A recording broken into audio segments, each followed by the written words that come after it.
বাঙালি মুসলমানের জন্য এই কিতাবটি এবার ছেপে দাও। সেই আল্লামাহীন আল্লামা রুহুল আমিন রাহমাতুল্লাহ আলাইহি ১৪,০০০ পৃষ্ঠা কিতাব লিখে গেলেন। মুফতি আজম মির্জা হুজুর বিন জামাল তিনি কিতাব লিখলেন। এই মুজাদ্দিদুজ জামানের তরিকা, এই মত পথ, এই মাসলাককে আমাদেরকে দাঁড় করিয়ে যাওয়ার জন্য আমরা আহলুস সুন্নাহ ওয়াল জামাত, আমাদের আকীদা শিয়াদের আকীদা কখনো এক হতে পারে? আমাদের আকীদা কাদিয়ানীদের আকীদা এক হতে পারে? আমাদের আকীদা রাফিদীদের আকীদা এক নয়। আমাদের আকীদা খারিজিদের আকীদা কখনো এক নয়। আমরা আহলুস সুন্নাহ ওয়াল জামাতের আকীদা অনুসারী, আমরা হানাফি মাযহাবের অনুসারী। সর্বোপরি আমাদের রাহবার মুজাদ্দিদুজ জামান যে পথ মত তরিকা রাস্তা দিয়ে গেছে, সেই পথের প্রতি কিছু লোক বলে ভাই ডাইরেক্ট কোরআন মানবো, হাদিস মানবো, কোরআন পড়বো, হাদিস পড়বো, আমল করবো। আবার এই মাযহাব কেন মানতে হবে? আহলুস সুন্নাহ ওয়াল জামাত কেন মানতে হবে? পীর ওলি কেন মানতে হবে?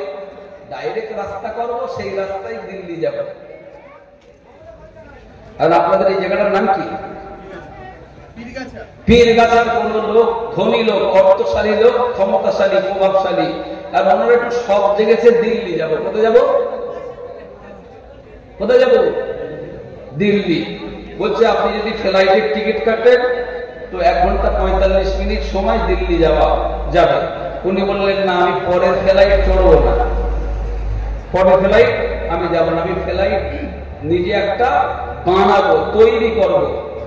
একটা আমার অর্থ আছে, সামর্থ্য আছে, সব আছে, আমি টোটালি একটা বিমান তৈরি করে তারপরে দিল্লি যাব। দিল্লি আর 2024 সালে পৌঁছাতে পারবে বলে মনে হচ্ছে? কথা বলেন। ফ্লাইট তৈরি করবে, জন্ম দেবে, ফ্লাইট এটা পুরো নতুন করে তৈরি করবে। কোথায় ইস্পাত, কোথায় লোহা, কোথায় সবকিছু সব এক জায়গায় করে তৈরি করে তারপর নিজের ফ্লাইট তৈরি করে নিজে দিল্লি যাবে। 2024 সালে সম্ভব? কত সালে সম্ভব? বলছে না, আপনিও ফ্লাইট তৈরি করতে পারবেন না, বিমান তৈরি করে হবে না, আপনি তাহলে এসি ট্রেনে যান। বললো না, আমি এসি ট্রেনে যাবো না, রকেট ট্রেন আমি চাপবো, কারণ আমি অর্থশালী, আমার ক্ষমতা আছে, আমার সব পাওয়ার আছে, আমি একটা ট্রেন বানাবো, এখান থেকে দিল্লি পর্যন্ত আলাদা রাস্তা করবো, তারপর যাবো। কোন সালে পৌঁছাবে? বলেছে আমি মানে বাংলায় না ইংরেজিতে বলছি, দেখি কথা বলেন না কেন? কোন সালে পৌঁছাবে? লোকটা সামর্থ্য আছে, অর্থ আছে, সব আছে, কিন্তু দিল্লি ও বিমানেও যাবে না, ট্রেনে যাবে না। বললো আচ্ছা এক কাজ করেন, মার্সিটি একটা গাড়ি, BMW বা একদম দামি অনেক গাড়ি, 1-1.5 কোটি টাকা দামের একটা গাড়ি আপনাকে দিচ্ছে, আপনি বাইরে যান। বললো না, আমি গাড়ি চলবো না, আমি ওইরকম একটা গাড়ি তৈরি করবো, কি বানাবো, আর এই যে দিল্লি রোড, এই দিল্লি রোড আমি যাবো না, আমি নতুন রোড করে যাব। বলেন এই রোড করে তারপরে দিল্লি পৌঁছালো। ইসরাফিল আলাইহিস সালাম সিংহায় ফুৎকার করার আগ পর্যন্ত উদ্ধার সম্ভব হবে? কথা বলে না। আচ্ছা এই যে নিজে বানিয়ে দিল্লি যাবে, রাস্তা বানিয়ে, ট্রেন বানিয়ে, পাটি বানিয়ে, বিমান বানিয়ে যাবে, এটা সম্ভব? সহজ না? টিকিট কেটে সহজে, এখন যখন উন্নত যুগ, বিজ্ঞানের চরম উন্নতিতে অল্প সময়ে নেতাজি বিমানবন্দর থেকে উঠবো, দিল্লিতে নামবো, অথবা ট্রেনে যাব, 1 দিন সময় যাব, অথবা বাই রুটে যাব, 2-3 দিন একটু মসজিদে পৌঁছাবো। এইটা সহজ হবে না সব নিজে তৈরি করে যাওয়া সম্ভব হবে? আর তৈরি করা সম্ভব? সব জায়গা নেবেন, তারপর তো জায়গা পাবেন, তারপর তো তৈরি করবেন। আর আকাশপথে আপনাকে আলাদা নিজের বিমান চড়তে দেবে, আর রেল তৈরি করবেন, রাস্তা তৈরি করবেন, এই আপনার দাদুর দাদু, তার দাদু কবর থেকে উঠে এসেও পারবে?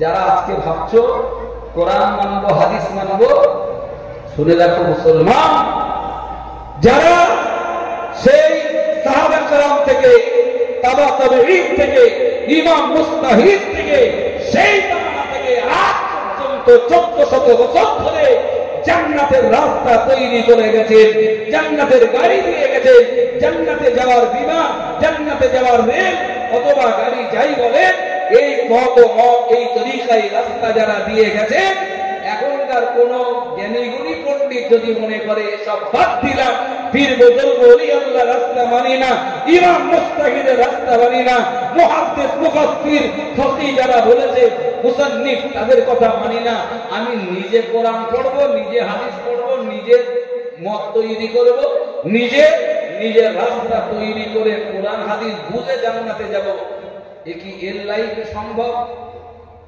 এক কথা বলেন, সম্ভব? কোরআন বুঝতে কতদিন লাগবে জানেন? আমার ছাত্র জীবন কেটেছে 21 বছর। আমার এই যে বয়স, ছাত্র জীবন আমার 21 বছর। আমার রানিং পড়াশোনা শেষ হয়েছে 2018 সালে। যখন আমি 2018 সালে ডিগ্রি করছি, তার আগে 2012 সাল থেকে 2022 সাল পর্যন্ত আমি একটা মাদ্রাসা হেড মাওলানা, মাদ্রাসাটা মাধ্যমিক স্ট্যান্ডার্ড সিনিয়র মাদ্রাসার হেড মাওলানা। তারপরে আমি ডিগ্রি শেষ করছি এদিকে 2018 সালে। ভাই আমার এই 21 বছর মাদ্রাসা, স্কুল, কলেজ, ইউনিভার্সিটি পড়েও, মাদ্রাসা লাইনের 10 বছর 12 বছর পড়িয়ে আজ পর্যন্ত কোরআন শরীফ শব্দ দূর কিনা যদি বলেন বোঝেন কতটুকু, ভাই সামান্য বুঝতে পারিনি, অতি সামান্য বুঝিনি। আর আপনি সারা কোরআন শরীফ সব বুঝে নেবেন আর সব বুঝে নিজে নিজে রাস্তা তৈরি করে দেবেন, ইমাম মুস্তাহিদ ফকিহ কারণ লাগবে না, আপনি মুস্তাহিদ হয়ে যাবেন। রাসূলুল্লাহর লাখ লাখ হাদিস, যে হাদিসগুলো ইমাম মুস্তাহিদরা তারা সংগ্রহ করেছেন, সেই হাদিসগুলো সহিহ, দঈফ, গরীব, আজিজ, মতন সবগুলোকে সব সামনে এনে তার উপরে দীর্ঘ রিসার্চ করে সঠিক শুদ্ধ হাদিসগুলো দিয়ে গেছেন। তার ভেতরেও কত ইখতিলাফি মাসলা রয়েছে। ইমাম মুস্তাহিদরা যে মাসলা আমাদেরকে দিয়ে গেছেন, আপনি সেই মাসলা মানবেন না। রাসূলুল্লাহ সব হাদিসগুলো এক জায়গায় করে তার থেকে কোনটা মানবেন আর কোনটা মানা যাবে না এর উপরে গবেষণা করে জীবন তৈরি করবেন। ইসরাফিল আলাইহিস সালাম সিংহায় ফুৎকার করলেও আপনার সম্ভব হবে না, আমি চ্যালেঞ্জ করছি। হবে সম্ভব? যদি বলেন তাই দেখি যে কোরআন হাদিস আমরা এইভাবে বুঝতে পারবো না, অত সহজ? বাঙালি ঘরের ছেলে, আপনি কোরআন হাদিস পড়বেন না সব বুঝে নেবেন না? বাংলা দুটো কিতাবে কোরআন হাদিসের মানে বাংলায় পড়বেন আর সব শিখে নেবেন? নেভার। মনে রাখবেন, কোরআন আর এই হাদিসের উপরে বর্তমান বিশ্বে এত বেশি গবেষণা হয়েছে, এত বেশি গবেষণা হয়েছে, এত বেশি চর্চা হয়েছে, তামাম পৃথিবীতে আর কোন কিতাবে চর্চা হয়নি। ইমাম আহমদ বিন হাম্বল 10 লক্ষ হাদিসের হাফেজ ছিলেন। 10 লক্ষ হাদিসের হাফেজ হওয়ার পরেও বলছে আমি ইলম এখনো কি জিনিস পুরো বুঝতে পারিনি। সুবহানাল্লাহ বলেন। কত বলেছি? 10 লক্ষ হাদিসের হাফেজ, তিনি বলছেন আমি এখনো সবটা বুঝতে পারিনি। আপনাদের অসুবিধা হচ্ছে নাকি? ভালো করে বুঝুন। ইমাম জালালউদ্দিন সিয়ুতী রহমাতুল্লাহ আলাইহি, যিনি 2 লক্ষ হাদিসের হাফেজ ছিলেন। কত?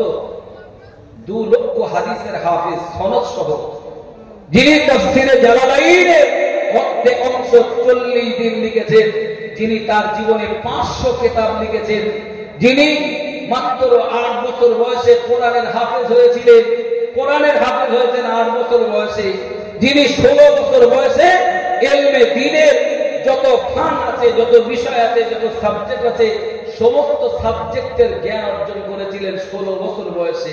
সুবহানাল্লাহ বলেন।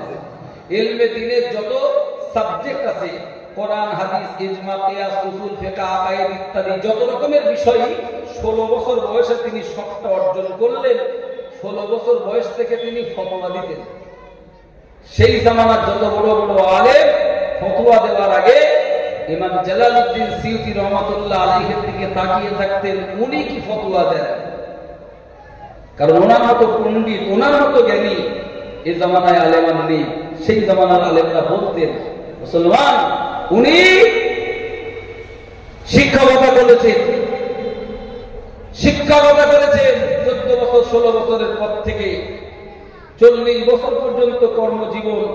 তারপরে উনি কর্মজীবন ত্যাগ করে আল্লাহর ধ্যানে মগ্ন হয়ে গেলেন। বাকি জিন্দেগিটা আল্লাহ আল্লাহ করলেন। 500 কিতাবের মধ্যে লেখা হয়ে গেছে। কি করে যে সম্ভব হলো, আল্লাহ হায়াতে কত বরকত দিলেন। সেই মানুষটা একবার দুবার নয়, সরাসরি রাসূলুল্লাহকে 70 বার জিয়ারত করেছে। কতবার বলেছি? আল্লাহ রাসূল সাল্লাল্লাহু আলাইহি ওয়াসাল্লাম ইমাম জালালউদ্দিন সিউতিকে কখনো নাম ধরে ডাকতেন না।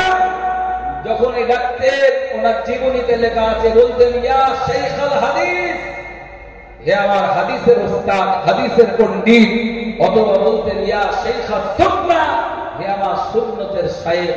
ওনাকে রাসূলুল্লাহ এই লাকাব দিয়ে ভূষিত করতেন। বলুন সুবহানাল্লাহ। কতবার রাসূলুল্লাহকে দেখেছেন? কতবার? 70 বার। মুসলমান তারা তাদের জীবনটা রক্ত পানি করে দিয়ে যে কিতাবগুলো লিখে গেলেন, যে মসলা দিয়ে গেলেন, যে তরিকা দিয়ে গেলেন, আমাদের উচিত হবে ওই যে রাস্তাটা তৈরি আছে, সহজে গন্তব্যে পৌঁছাতে গেলে ওই রাস্তায় গাড়িতে যাও, আর যেভাবে যাও ওই তৈরি রাস্তায় চলো, সহজ হবে। জীবনটা সংকীর্ণ সময়, খুব সংকীর্ণ সময়। এখন যদি নতুন করে রাস্তা করতে যান, রাস্তাও হবে না।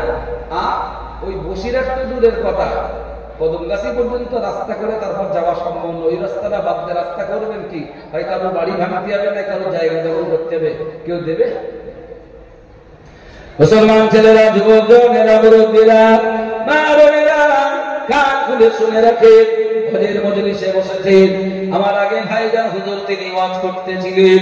আমি যা একটুখানি শুনলাম, আমি তাতে উপলব্ধি করলাম রাসূলুল্লাহ দ্বীনটাকে জমিনে কায়েম করার জন্য অনেক রক্ত পানি করেছেন, অনেক রক্ত জমিনে দিয়েছেন। সাহাবে কেরাম তারা এই দ্বীনটাকে জমিনে জিন্দা করার জন্য অনেক রক্ত দিয়েছেন, অনেক জীবন দিয়েছেন। তারপরে এই দ্বীন কায়েম হয়েছে। ছোট্ট করে একটু বলি, যখন রাসূলুল্লাহ সাল্লাল্লাহু আলাইহি ওয়াসাল্লাম মক্কা জমিনে ছিলেন, 1 বছর নয় 13টা বছর নবুয়তের জিন্দেগি মক্কা জমিনে কাটলো। ওই 13টা বছর মক্কা জমিনে রাসূলুল্লাহ কত মার খেয়েছেন, অত্যাচারিত হয়েছেন, লাঞ্ছিত হয়েছেন। সবগুলোকে রাসূলুল্লাহ বরদাস্ত করেছেন। রাসূলুল্লাহ সবগুলোকে ধৈর্য ধরেছেন, সবর করে নিয়েছেন। অবশেষে মক্কা জমিন থেকে রাসূলুল্লাহ সাল্লাল্লাহু আলাইহি ওয়াসাল্লাম মদিনা মুনাওয়ারাতে হিজরত করেছেন।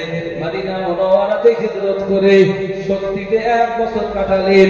আল্লাহর দ্বীনের প্রচার করলেন, দ্বীনের দাওয়াত মানুষের দ্বারে দ্বারে দিলেন। মদিনার ছেলেরা, বাচ্চারা, মদিনার আবার বৃদ্ধা বনিতা সবাই রাসূলুল্লাহকে পেয়ে আকাশের চাঁদ হাতে পেল। তারা রাসূলুল্লাহর কাছে এসে কালেমা পড়লো। তারা আল্লাহ রাসূলের কাছে এসে দ্বীনের দাওয়াত গ্রহণ করলো। মদিনা পরিবেশ সম্পূর্ণ রাসূলুল্লাহর অনুকূলে ছিল। ধরে বলে মক্কায় তখন কাফেররা নেতৃত্ব দিচ্ছিল। কাফেরদের হাতে যখন মক্কা নেতৃত্ব, তারা শুনলো, তারা খবর পেল যে মুহাম্মদ মদিনায় যে সেখানে দ্বীন প্রচার করছে, সেখানে মানুষকে কালেমার দাওয়াত দিয়ে জনসংখ্যা দিন দিন বাড়ছে, মুসলমান বেড়ে গেছে। আবু জেহেল তখন কি করলো, যে এক্ষুনি যদি মুহাম্মদকে নাউযুবিল্লাহ শাহিদ না করতে পারি, এক্ষুনি যদি মুসলমানদের প্রতিরোধ না করতে পারি, এক্ষুনি যদি কালেমার প্রচার বন্ধ না করতে পারি, এই ইসলাম তাড়াতাড়ি মক্কার আনাচে কানাচে সর্ব জায়গায় ছড়িয়ে যাবে, আমার নেতৃত্ব থাকবে না। আবু জাহাল 1000 সৈন্য নিয়ে, অস্ত্র শস্ত্র সুসজ্জিত বাহিনী নিয়ে বদরে চলে এলো। এসে বলল, মুহাম্মদ চলে আসো, তোমার সাথে লড়াই হবে। এই ময়দানে তোমার সাথে আমরা লড়াই করব, লড়াই করে ইসলামকে মিটিয়ে দেব। যখন এই বার্তা রাসূলুল্লাহর কাছে এলো, নবী আমার সাহাবা কেরামদেরকে ডাকলেন, ডেকে বললেন, সাহাবা একরাম, আমার সম্মানিত সাহাবারা, বলো বলো, আবু জাহাল অত্যাচার করেছে, সব বরদাস্ত করে মক্কা ছেড়ে মদিনায় এসে এই জায়গায় শান্তিতে দ্বীন প্রচার করছি, কালেমার দাওয়াত দিচ্ছি, মানুষ মুসলমান হচ্ছে, স্বাধীনভাবে আল্লাহর হুকুম ইবাদত বান্দিগি আমল হচ্ছে, কাফেররা মক্কা থেকে আবার আমাদের উপরে আক্রমণ করছে, তোমরা কি করবে, তোমরা কি করবে পরামর্শ করলেন হুজুর। সাহাবে কেরাম এক একজন দাঁড়িয়ে বললেন, হুজুর আমরা ওদের অত্যাচারে তো মক্কা ছেড়ে চলে এসেছি, ওরাই আমাদেরকে মক্কা থেকে বিতাড়িত করেছে, আমরা মুহাজির যারা মক্কা ছেড়ে চলে এসেছি, আমরা বলছি হুজুর ওদের আর ছাড়লে হবে না, এতদিন ধৈর্য ধরেছি, এবার জবাব দেব। জোরে বলেন। মদিনায় যারা আনসার সাহাবী, মদিনাওয়ালাদেরকে আনসার বলা হতো, সাহায্যকারী, আর মুহাজির মক্কা সাহাবীদের বলা হতো এরা হচ্ছে দেশ ত্যাগকারী, দেশ পরিত্যাগকারী। এরা ইসলামের জন্য, আল্লাহ আল্লাহ রাসূলের জন্য দেশ ছেড়েছে, ভিটে ছেড়েছে, জমি ছেড়েছে, বিবি ছেড়েছে, বাচ্চা ছেড়ে, সব ছেড়ে আল্লাহ আল্লাহ রাসূলের জন্য হিজরত করেছে। অত সহজ বিষয় ছিল না।